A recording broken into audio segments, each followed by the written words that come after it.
An Autumn's Tale. Jennifer Lee landed in New York with her shoulders tight and her heart rehearsing a future that had already been memorized. The airport smelled like disinfectant and coffee, nothing like Hong Kong, and she clutched a cardboard box of dolls her grandmother had insisted she bring. For luck, she'd said. Vincent would be waiting, she told herself. New York would begin where he stood. Instead, Samuel Pang appeared first, waving both arms like semaphore flags.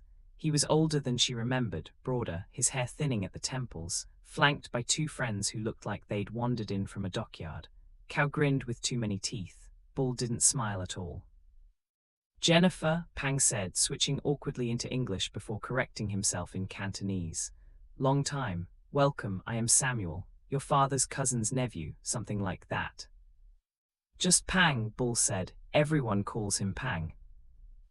Pang glanced at him, then back at Jennifer. Yes, Pang is fine. He took the box of dolls without comment, as if this were the most normal luggage in the world, and led her to a dented sedan that smelled faintly of cigarettes and fried noodles. Her apartment was small but clean, the radiator knocking like an impatient neighbor. Pang lived downstairs. Before he left, he pointed up at the ceiling. If you need anything at all, just stomp, I'll hear it. The next morning, Jennifer stomped. Pang came upstairs bleary-eyed, pulling on a jacket. She needed to learn the trains, she said. She had to meet Vincent. Pang nodded, though something in his eyes dimmed when she said the name. At the station, Jennifer followed Pang's gestures more than his words. Turnstiles clicked, air roared, and then, through the blur of commuters, she saw Vincent. He was laughing. He leaned close to a girl with curled hair and a red scarf. Peggy, Jennifer would later learn, but in that moment, she was simply the girl who stood where Jennifer believed she belonged. Jennifer turned without a word and walked back to the car. Pang followed, confused, calling her name. She opened the trunk, lifted the box of dolls and tipped it into the street. Porcelain faces shattered, limbs bounced. Jennifer! Pang was already pulling away when he realized. The car rolled over the dolls with a soft, final crunch. That night the phone rang downstairs. Pang listened, then went upstairs slowly. Vincent wants to see you, he said. Lunch tomorrow, Silver Palace. Silver Palace buzzed with clatter and steam. Pang moved between tables with practiced invisibility, clearing plates, refilling tea. He heard everything. I came here for you, Jennifer said, her voice steady but thin. I planned my studies around you. Vincent sighed. Jenny, New York is big, you should see it. Meet people, don't follow me everywhere. I thought we were together. We are, he said, then hesitated. But I'm leaving for Boston tomorrow. Pang stacked plates too hard. A teacup rattled. That night Jennifer made tea she didn't drink. Gas hissed softly. Pang smelled it downstairs and ran up, breaking down the door to find her slumped on the floor. He carried her out as if she weighed nothing, barking orders, his hands shaking. When she woke, he took her walking through streets strung with laundry and neon.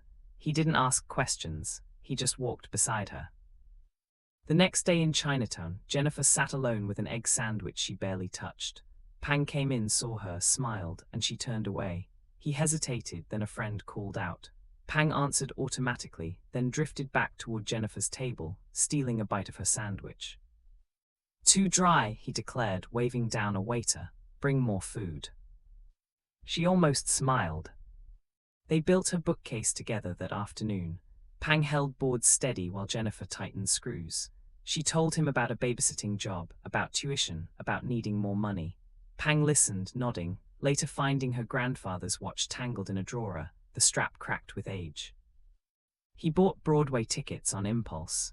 When she couldn't go, he tried awkwardly to sell them outside the theater. That was when the police came asking questions. You, stop right there. The officer was young, his mustache barely filled in. Pang's English failed him. He stood frozen, the tickets clutched in his hand. I said stop, you selling these? No, yes, I mean. Jennifer jumped off a bus when she saw Pang arguing with an officer, her hair windblown, her cheeks flushed. He's with me, she said. The officer looked between them. You his girlfriend?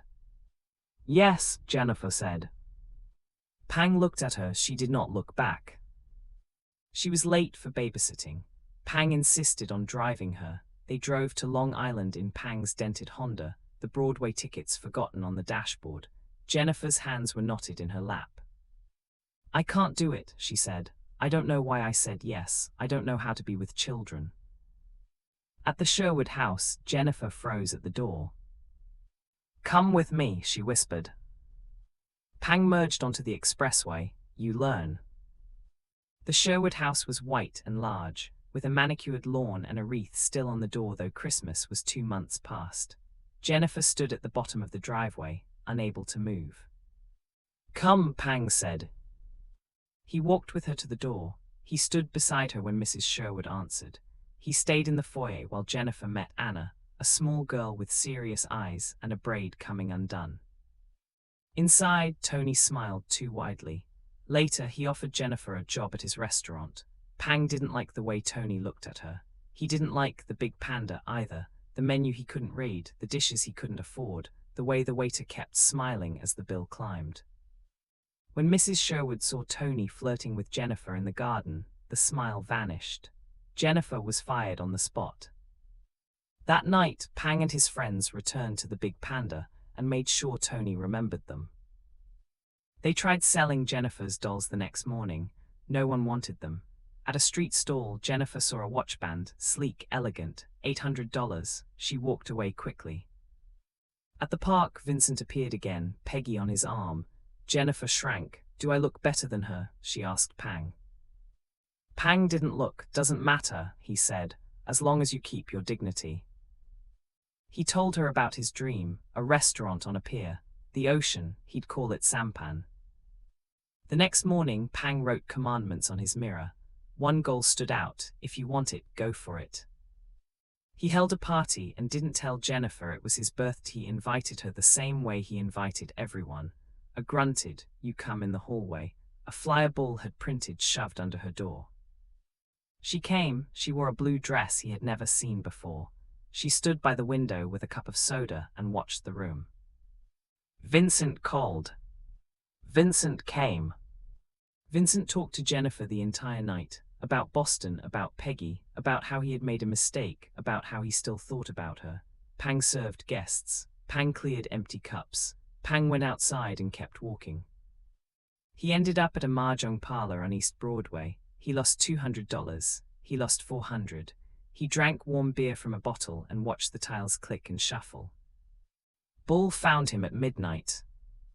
"Need money," Bull said. "Gangs, you know." Pang knew. He set down his bottle. He gathered his friends. Jennifer wandered into Pang's apartment because the door was unlocked, and the party was over, and she was still holding her cold cup of soda. His room was neat, bed made, one pair of shoes by the door, on the bathroom mirror the blue handwriting. Samuel Pang, age 28, birthday March 17. She touched the glass. She walked alone until she saw Anna at school. Mrs. Sherwood apologized, invited Jennifer to Long Island. The next morning, Pang found Jennifer's graduation certificate. He sold his car for the watchband. When he ran upstairs, Vincent was there, helping Jennifer move. Pang gave his gift. Jennifer gave him her grandfather's watch. He watched the car disappear onto the highway, then walked to the beach and cried where no one could see. Later, Jennifer opened the watchband and understood everything. She pressed it to her chest and cried. Time passed. Summer softened into autumn. One day, walking with Anna on the same beach, Jennifer saw it, a restaurant on the pier. "What's that place?" Anna pointed. Jennifer looked up. The building was low and white, with large windows facing the water. The sign was elegant, the characters brushed with confidence. "Sampan." She walked toward it. Inside, Samuel Pang looked up, took a breath, smiled, looked at her for a long time. Then, "Table for two."